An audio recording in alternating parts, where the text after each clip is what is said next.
Assalamualaikum warahmatullahi wabarakatuh. Salam sejahtera buat kita semua. Apa kabar anak ibu semua kelas 8 yang berada di rumah? Semoga kita selalu diberikan kesehatan, semangat, pantang menyerah, dan jangan lupa selalu menjaga kesehatan diri sendiri dan juga menjaga lingkungan kita agar kita selalu tetap sehat. Amin. Oke anak ibu, sebelum kita melanjutkan materi ini, mari kita berdoa. Berdoa mulai. Berdoa selesai. Oke anak ibu, kelas 8 semua yang berada di rumah, selalu kita tetap berdoa agar COVID-19 ini cepat berlalu. Dan juga anak ibu semua jangan lupa belajar di rumah, yaitu materi-materi yang diberikan oleh gurunya dan juga materi pelajaran bahasa Indonesia, tugas-tugas yang ibu berikan tetap dikirim ya, karena masih banyak sekali siswa-siswa yang belum mengirimkan tugas. Pertama, tugas menulis iklan, poster, slogan, dan juga menulis tag posisi. Dikirim ya, agar nilainya bagus. Oke anak ibu, jumpa kembali kita belajar daring. Semangat ya. Tentu kalian masih ingat materi kita minggu yang lewat, bukan? Materi kita minggu yang lewat mengenai tentang tag posisi. Dan juga kalian sudah mengetahui langkah-langkah menulis tag posisi.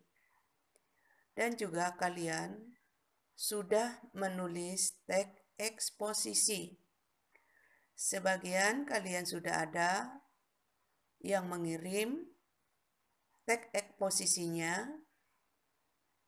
Ibu harapkan yang lain tetap mengirimkan tag eksposisinya. Oke anak ibu, materi kita selanjutnya yaitu tema puisi. Tentu kalian sudah tahu apa itu puisi. Puisi adalah salah satu jenis genre karya sastra yang menggunakan sajak, irama, atau makna kias yang dipadatkan, dipersingkat, dan diberi irama atau mengandung makna kiasan. Mengenai tentang puisi ini, tentu ada yang disebut dengan puisi lama. Ada puisi baru. Puisi lama ini tentu contohnya pantun, syair, gurindam, celokan, talibun. Sedangkan puisi baru tidak terikat kepada bait, larik, dan juga tidak tergantung pada sajak. Contohnya seperti pantun. Pantun itu masih terikat kepada bait, larik. Satu bait itu terdiri dari 4 baris. Baris pertama dan kedua sebagai sampiran, 3 dan 4 sebagai isi.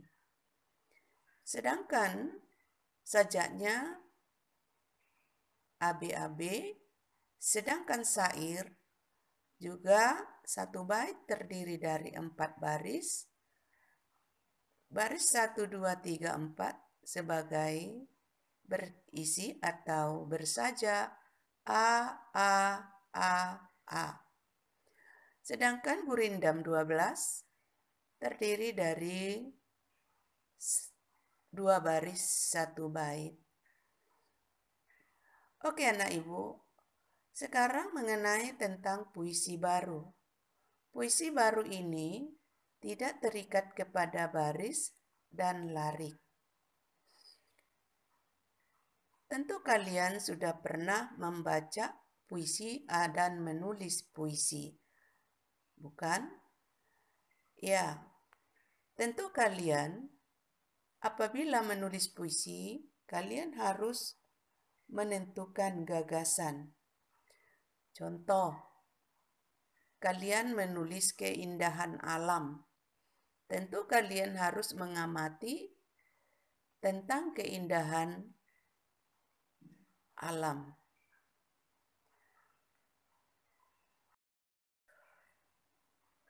Oke anak ibu, materi kita selanjutnya yaitu KD 3.7 mengidentifikasi unsur-unsur pembangun puisi yang diperdengarkan atau dibaca. Adapun indikator 3.7.1 memahami definisi puisi, 3.7.2 memahami ciri-ciri puisi, 3.7.3 memahami jenis-jenis puisi, 3.7.5 menemukan struktur bait puisi. Adapun definisi puisi, puisi menjadi salah satu jenis atau genre karya sastra selain prosa dan drama. Puisi memberdayakan kata-kata sesuai syarat tertentu dengan menggunakan sajak, irama, atau makna kiasan. Puisi adalah karya sastra yang dipadatkan, dipersingkat, dan diberi irama dengan bunyi yang padu dan pemilihan kata-kata kias. Oke, nah Ibu, adapun ciri-ciri puisi sebagai berikut. Setiap karya sastra memiliki karya khusus. Ciri-ciri tersebut merupakan pembeda antara karya sastra satu dengan yang lainnya. A. Menggunakan bahasa yang padat. B. Memperhatikan diksi. C. Mempunyai daya imajinatif dan figuratif. D. Mempunyai irama. E. Memperhatikan bentuk atau tipografi. Tentu di dalam ciri-ciri puisi ada yang disebut dengan bahasa yang padat. Apa itu bahasa yang padat? Tentu puisi merupakan suatu karangan terikat. Terikat dengan bait, terikat dengan larik. Sehingga bahasanya singkat, padat, dan jelas. Sedangkan diksi adalah merupakan pemilihan kata yang dilakukan oleh penyair dalam puisinya. Pemilihan kata dalam puisi berkaitan erat dengan makna, rima, urutan kata dalam puisi. Oleh karena itu, kata yang disajikan dalam puisi harus dipilih secermat mungkin. Apa itu rima? Rima itu adalah merupakan suatu baris. Oke anak ibu, itu tadi mengenai tentang diksi. Apa itu yang disebut dengan imajinatif? Imajinatif atau disebut dengan imajinasi. Merupakan kata atau susunan kata yang dapat mengungkapkan pengalaman indrawi seperti penglihatan, pendengaran, perasaan. Imaji dalam puisi dibagi menjadi 3. Imaji suara atau auditif, imaji penglihatan visual, dan imaji raba atau sentuh atau disebut dengan taktif. Imaji dapat mengakibatkan pembaca seakan-akan melihat, mendengar, dan merasakan sesuatu yang dialami penyair. Sedangkan yang disebut dengan figuratif ini adalah termasuk majas. Ya, bahasa figuratif merupakan bahasa kias Ya tentu dalam bahasa kias itu dalam bentuk personifikasi, ada hiperbola, metonimia, metafora, smile, asosiasi, pleonasme, ironi, litetes, dan antitesis.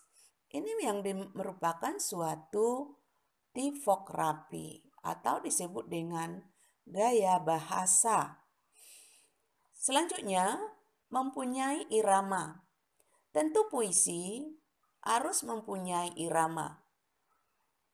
Puisi tanpa irama, membaca puisi tanpa irama, ibarat sayur tak bergaram, terasa hambar, tidak enak didengar. Sedangkan bentuk atau tipokrapi. Bentuk tipokrapi ini merupakan suatu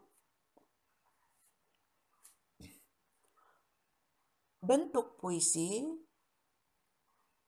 baik itu memperhatikan bait dan larik. Oke, nah Ibu, adapun jenis-jenis puisi. Puisi dapat dibedakan dengan beberapa jenis, antara lain A. Puisi naratif adalah puisi yang mengandung suatu cerita menjadi pelaku, perwatakan, atau setting. B. Puisi lirik adalah puisi yang berupa luapan batin yang melingkupinya. C. Puisi deskriptif menggambarkan penyair bertindak sebagai pemberi kesan terhadap keadaan, peristiwa, benda, atau suasana yang dipandang menarik perhatian. Oke, nah Ibu, adapun unsur-unsur pembangun puisi. Tadi di atas, Ibu sudah menjelaskan mengenai tentang unsur-unsur pembangun puisi. Tentu ada struktur fiksi puisi, terdiri dari diksi, imaji, kata-kata konkret, bahasa figuratif atau majas, yaitu personifikasi, hiperbola, metonimia, metafora, smile,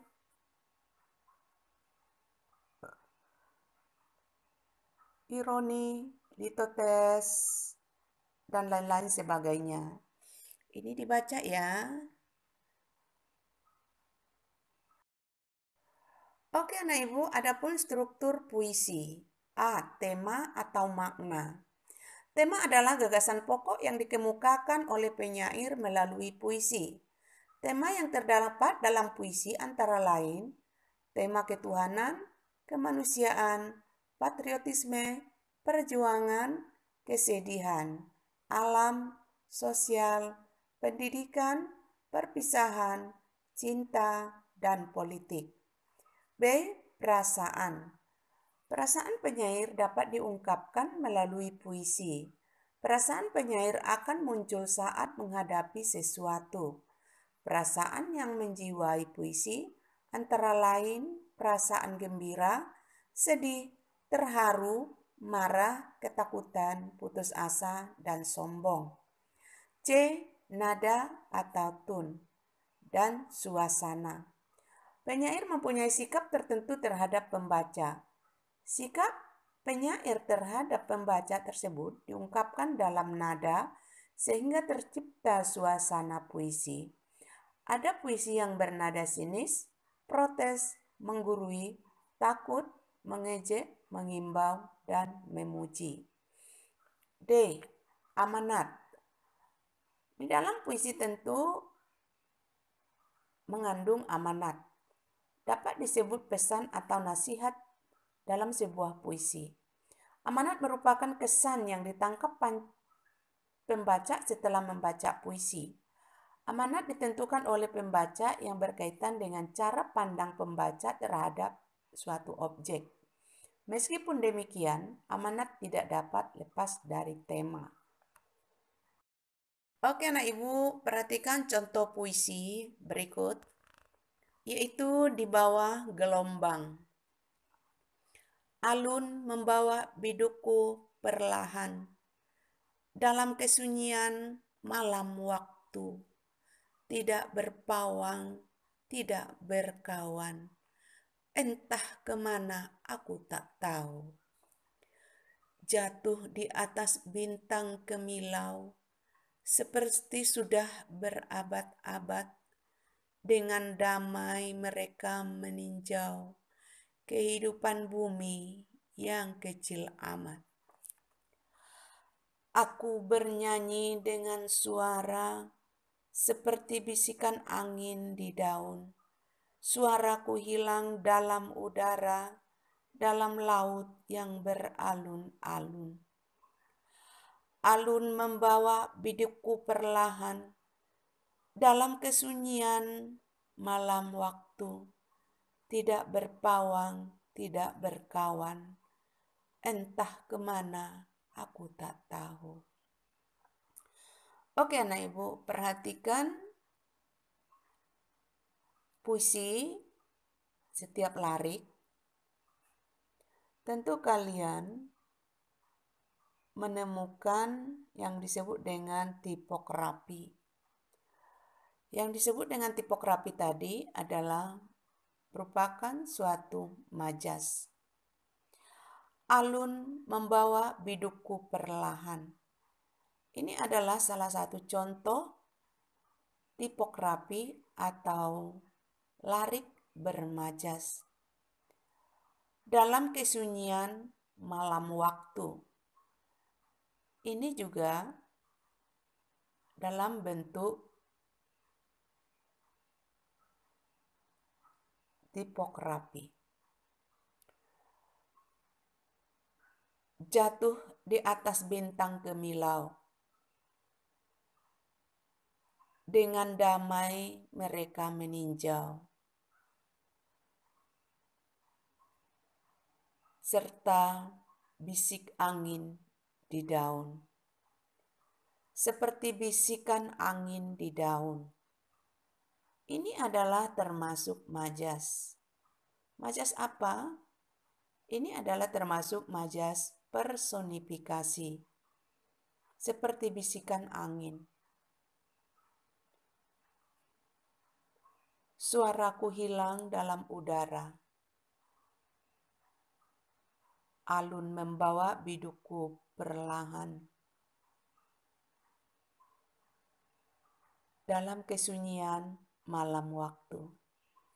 Ini adalah merupakan suatu larik bermajas. Oke anak ibu, ini adalah sebuah contoh puisi. Oke anak ibu, perhatikan puisi selanjutnya, yaitu menjelang pagi. Baca setiap larik. Dari puisi ini kita menyimpulkan tentang tipografi. Tipografi dalam puisi tersebut adalah rata kiri dan teratur. Puisi menjelang pagi terdiri atas satu bait. Satu bait puisi terdiri atas 9 baris. Kata dalam satu baris berjumlah antara 2 sampai 6 kata. Sementara itu, jumlah suku kata dalam satu baris antara 5 sampai 16 suku kata. Perhatikan suasananya. Suasana yang terdapat dalam puisi tersebut adalah hening yang ditunjukkan oleh larik menerobos dalam keheningan. Larik yang mengandung imaji dalam puisi tersebut antara lain, setetes embun jatuh ke pelupuk mataku. Ini termasuk imaji taktil. Berikutnya bergetar tubuh dengan angan-angan. Ini disebut dengan imaji taktil. Di dahan seekor burung menggeleparkan sayapnya. Ini adalah imaji visual. Kicauan nyaring. Ini imaji auditif. Menerobos dalam keheningan, gemeretak roda, pedati menggetarkan. Ini disebut dengan imaji auditif. Sinar lembayung di ujung timur. Ini termasuk imaji visual. Oke anak ibu, semuanya dibaca baik-baik dan dengarkan baik-baik. Sampai di sini materi kita mengenai tentang pertemuan pertama puisi ini. Semoga kalian paham apa yang Ibu jelaskan. Oke anak Ibu, ada yang perlu Ibu sampaikan untuk ujian semester pas atau semester ganjil. Materi kita yang diujikan adalah teks berita,